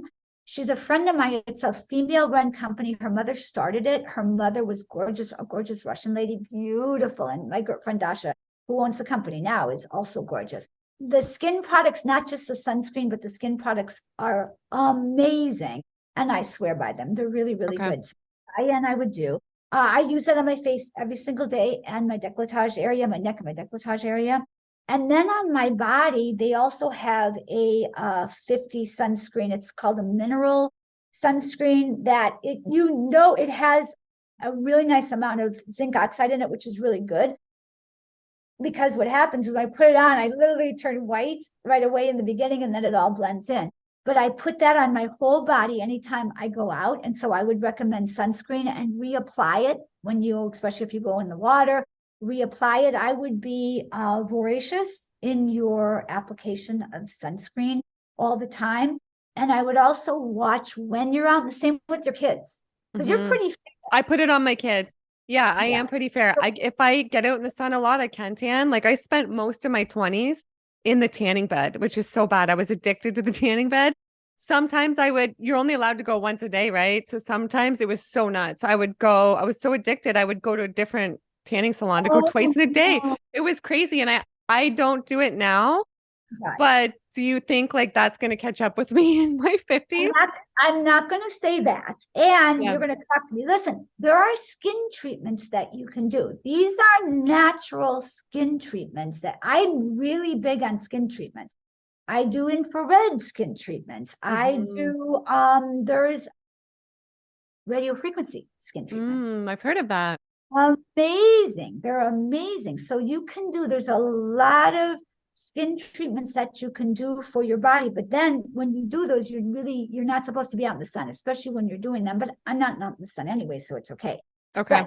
So for you, I'm going to just say this. For anybody listening who is doing tanning beds now, I want them to stop immediately. I'm going to break it down from a medical standpoint.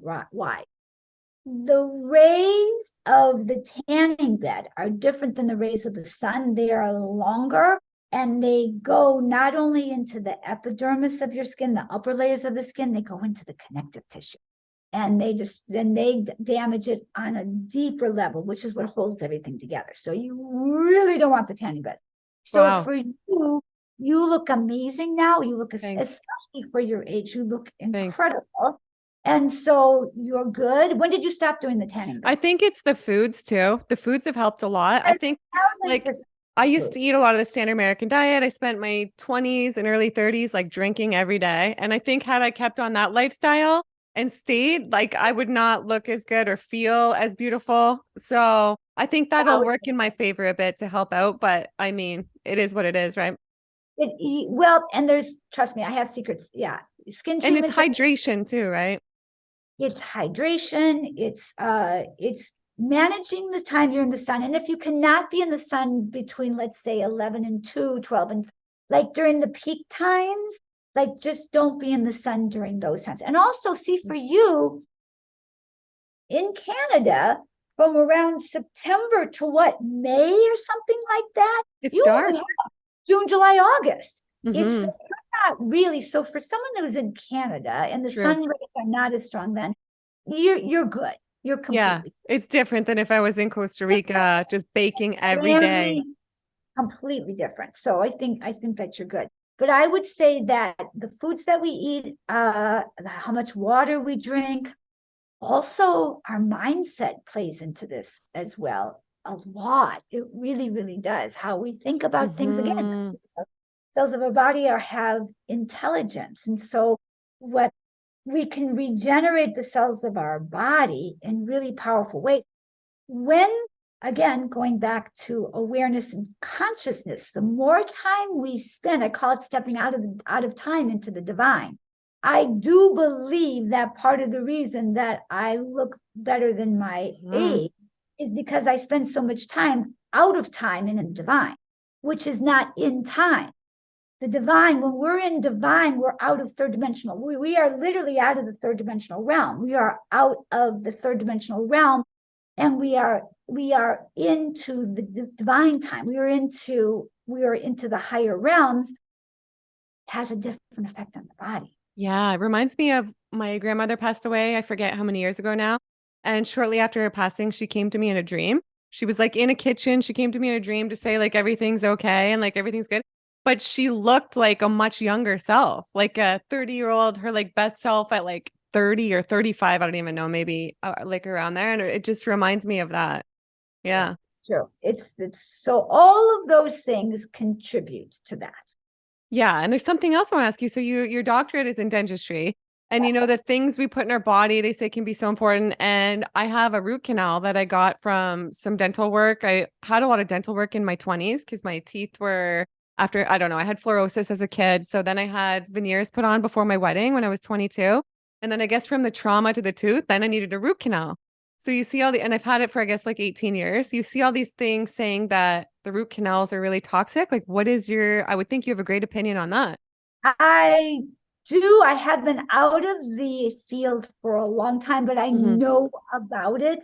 There are natural dentists that you can go to, that you can, a tooth is one of the only closed structures in the body.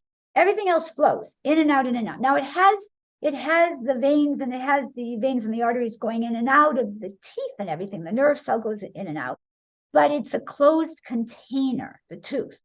So there's a lot of things you can do now, and there's a lot of things they're doing with dentistry. But for you, does it bother you now? Is it bothering you? You know what? It always itches there. It's weird. I don't know if it's just a coincidence, but where it is, that tooth, like it itches there, and it has for a long time. But when I had dental work done last in New York, like I forget 6 years ago, they looked at it and they were like, it's fine. I had it redone and stuff. So but other than that, no, it doesn't. And I don't have any health problems. So good. And the only thing I would do is I would make sure when you go to the dentist every single time, they should x-ray that for you. Now the x-rays that they do, they're not like when I was going through school. They were like a lot more potent. Now they're not. For them to snap one, they usually do these every so often. You do the x-rays here and here to get them do one there just to see how the root is doing and how everything is doing, the health of your tooth. I think that's really important to do. Yeah, me too. Okay. And I want to ask, and if you're okay with me asking, if not, I can cut it out. I know people are asking because they're like, you have the most gorgeous breasts on the planet. They're like, are they implants? And if you don't want to ask, I don't want to be rude at all or answer. And I just want to say too, like as a mom of 2 kids, like I'm still breastfeeding my 4-year-old. I don't really talk about that much because there's like a lot of shame around that, but I just before bed. So like, I'm just hoping she self-weans soon. If not, I'm going to wean her, but it's just before bed. And I can tell already, because it's not very much anymore, that my breasts are not the same as they were before. And I've thought a lot, like, I'm just gonna be honest, last few years about getting like natural looking implants. But then you see these stories, right, about breast implant illness and people saying it caused them problems. And like, I don't know what to think. So we're going to talk. And so I love that when I saw this, I was going to email back and say, yes, we can totally talk about this. And actually in a YouTube video I did, it was one of my Q&As. I actually talk about it. So a couple of things. When I first got them, they literally were older than you. I got them in my 20s, and I was fine. I wasn't small, like I wasn't a flat-chested girl, but I was always very, I don't know. I got them, and I was always happy I got them. It was never a problem, anything like that. And I always used to say, it was like never a problem. But when I got in the car accident, and this is what I talked about in my Q&A video, my YouTube video, it was probably in 2018, 2019, something like that. When I was in the car accident, the seat belt pulled so tight and caused an encapsulation. Wow. And caused some problems. And so I had to go in, and for a long time, I didn't know what I was going to do because I couldn't find a great surgeon.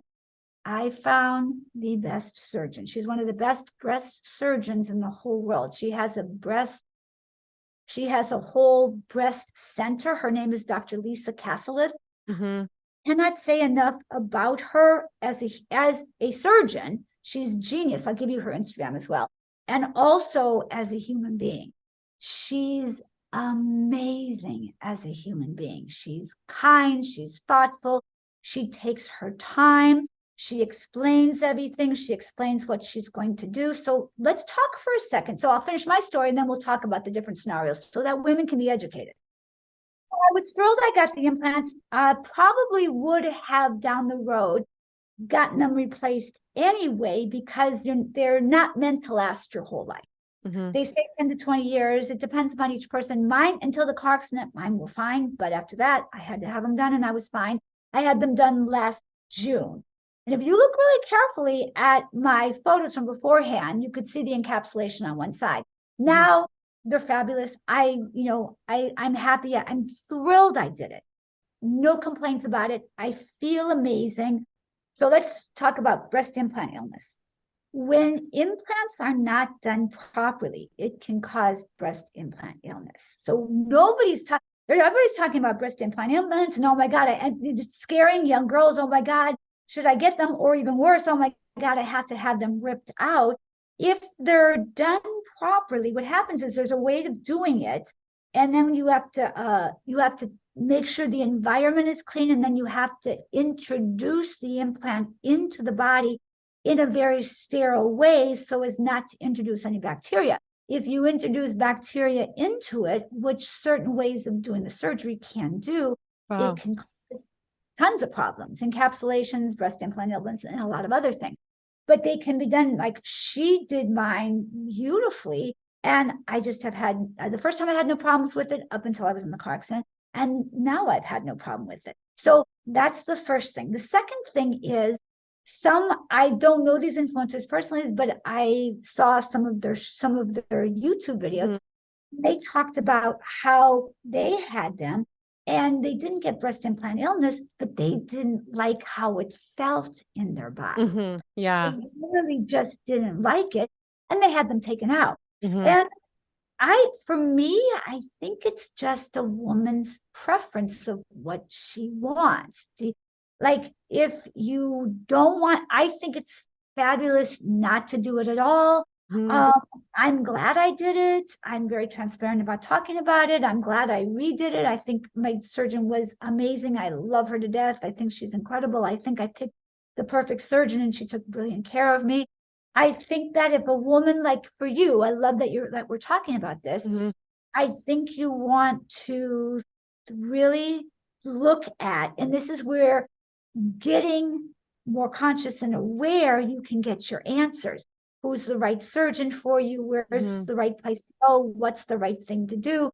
All of that is all really important when it comes to like our awareness. This is where, teach a woman how to plant an apple tree.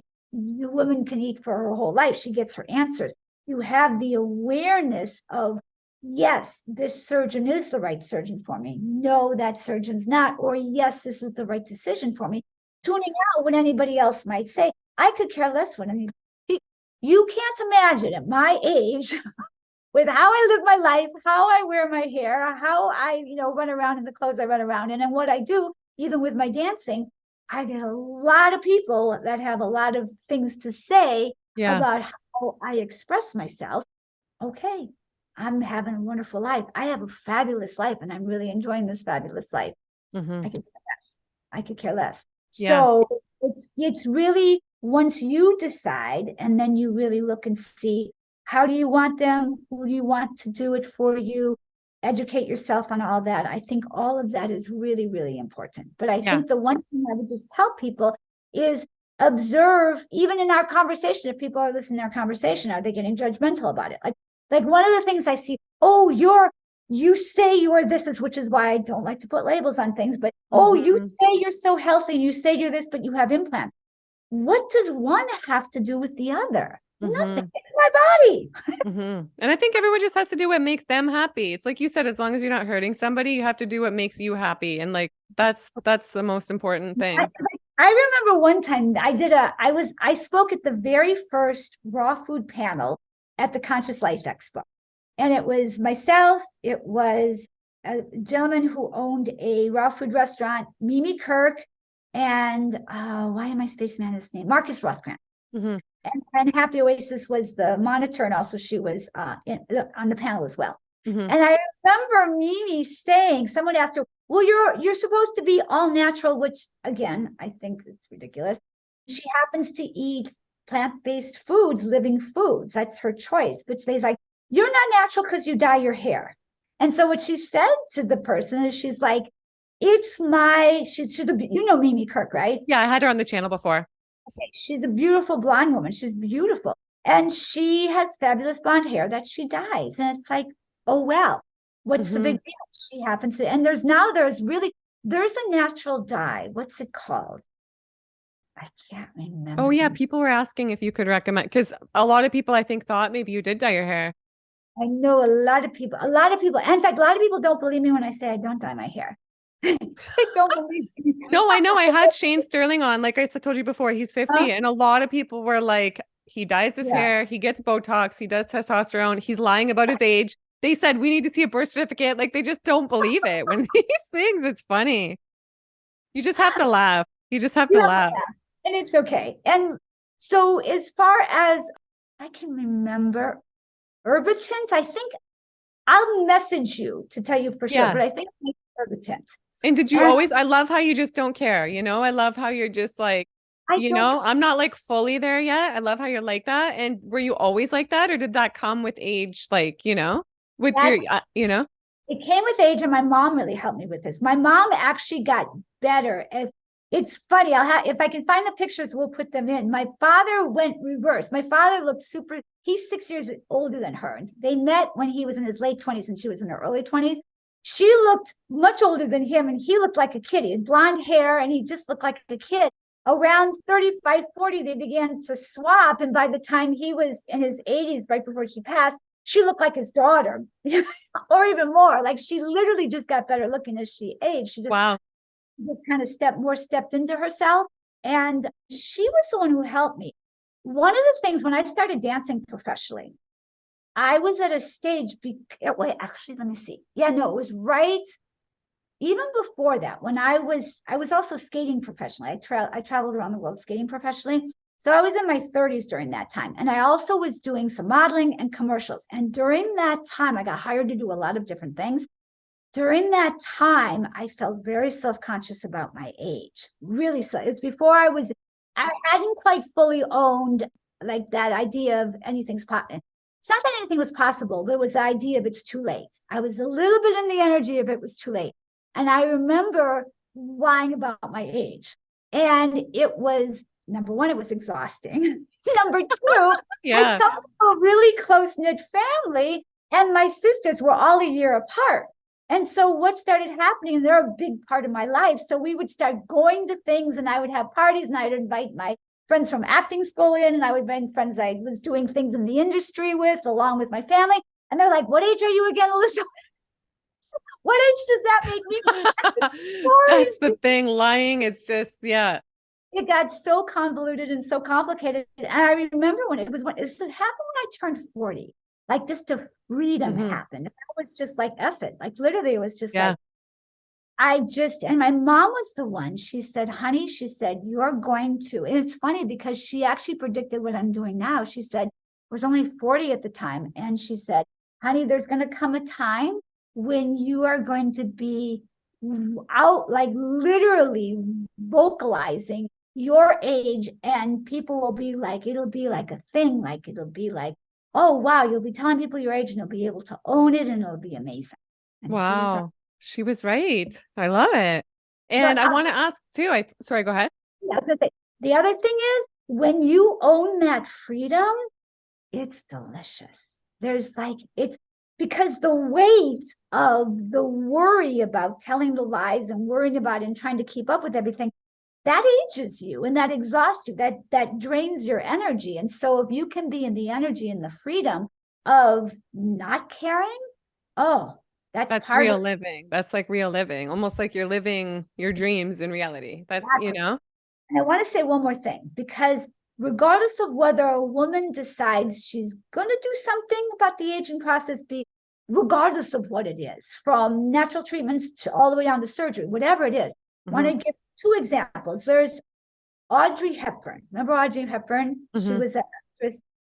She's no longer with us, but she did a movie with Richard Dreyfuss. She must have been in her 80s at the time, and she was gorgeous, and she just aged gracefully.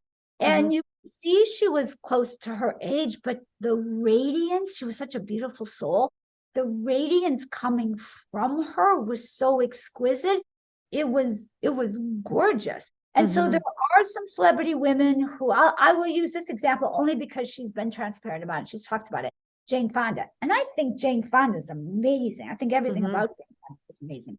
And she's been transparent about it. She made the choice. She did want to do something. And then Audrey Hepburn's one that didn't. They're both equally beautiful and equally absolutely. It's personal choice, and it's not worrying about what anybody else says about it. I love it. Absolutely. And I wanted to ask too, with your health over the years, all these decades so healthy, have you had any health problems? And like, do you catch colds and get sick and things like that? Wow. Yeah. Never. In I fact, love it. It's funny. If I even think, I mean, I can't remember the last time.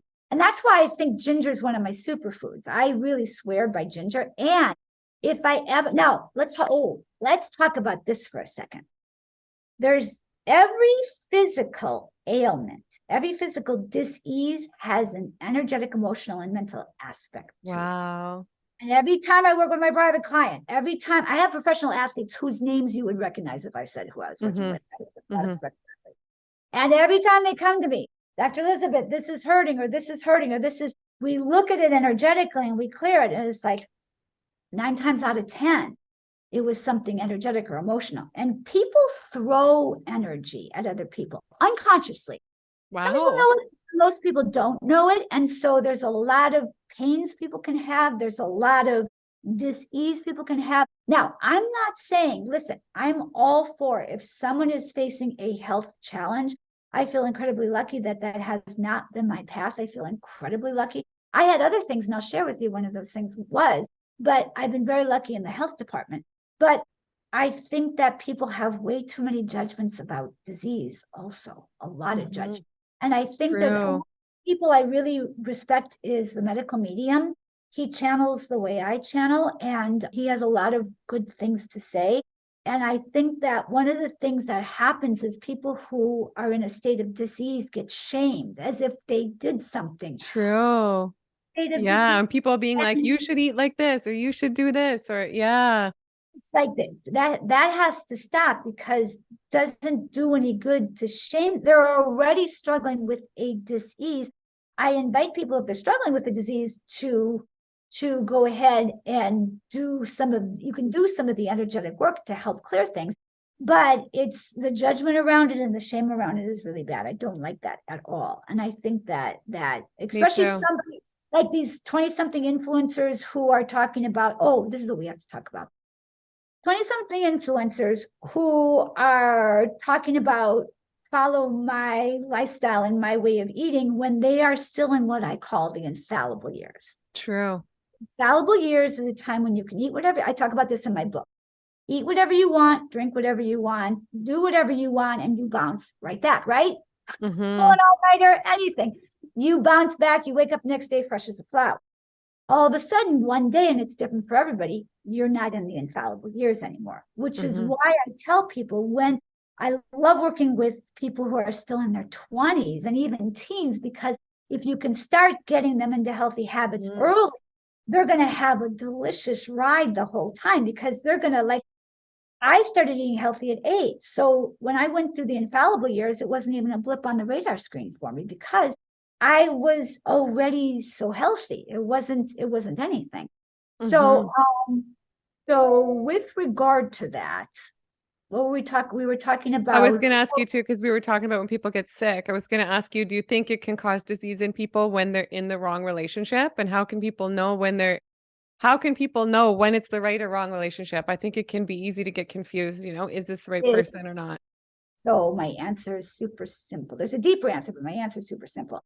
The top of Dr. Elizabeth's pyramid of hierarchy of importance. When we are aware, when we are firing on all cylinders, and our awareness is really our intuition, our awareness is clean, our space is clean, we're gonna know. We're gonna know the answer. Like right now, like I met somebody recently, ticks off a lot of the boxes, but energetically, it's not a match. And every single time I see this person's kind of will pull, and I'm just like, it's not a match. It's not a match. And he's not conscious enough to realize he's like enamored with the whole thing, and he comes in and he kind of pulls at it, but he doesn't have enough awareness to know. Like I can see, because I have so much awareness, I can see it's not a match on the consciousness level. So handsome, cute, chemistry, nice person, a lot of things, but consciousness is not a match. So it's like a no. Wow, so true. And it can, maybe if we're with the wrong person though, if somebody's like in the wrong relationship for a while, like it could probably, people say it can manifest disease, right? People have told me that. 1,000%. Wow. 1,000%. Everything's energy. So if that person's pulling at your energy, it can manifest a lot of different things. Manifest you not making as much money as you could. You know, a relationship's not right is when you break up and all of a sudden your career just goes. Yeah. And your health, Crazy. you're like, that was the wrong relationship. It's crazy how much it can affect your whole life by like the relationship you're in, whether it's like the wrong or the right thing. It's crazy. Because it's energy. Everything is why I love doing what I do, because when you work on the energy, everything else is easy. Yeah. And I'm going to link everything down below for all your coaching, your books, everything, your website. And one last thing I want to ask you too, do you supplement? People will wonder, I forgot to ask you that.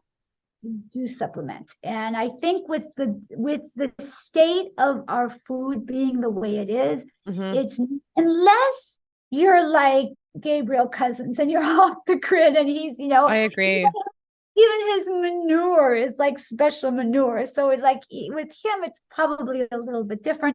But like, I think that sea vegetables are super, super important. I think chlorella and spirulina sourced from the proper place is super important. I think that supplementing your vitamins and minerals is really important. If you got to do it from a clean place and be as conscious about it as possible, but 1,000%. Especially I do that because I don't eat as much as other people. So I make sure my food that I do is, I think in terms of being nutrient dense. Like I don't put a label on it. I literally think of, when I eat, I think of eating in terms of being nutrient dense. And if it's nutrient dense, then you're doing really, really well. Because I really don't like when people use the label vegan, because I love it from the standpoint of our animal brothers and sisters and the planet. From that standpoint, it's amazing, and the awareness and all of that. But we have to pay attention to ourselves too. From a human standpoint, you can eat hellaciously on a vegan diet. Most people eating vegan diets are eating horribly. They're eating vegan meats, they're eating vegan cheeses, they're eating chemicals, they're eating bad chemicals, they're eating a whole bunch of junk. Like I see, like on some of these channels, they're like, what I eat in a day, and they're eating waffles. I know. Yeah. Like, no.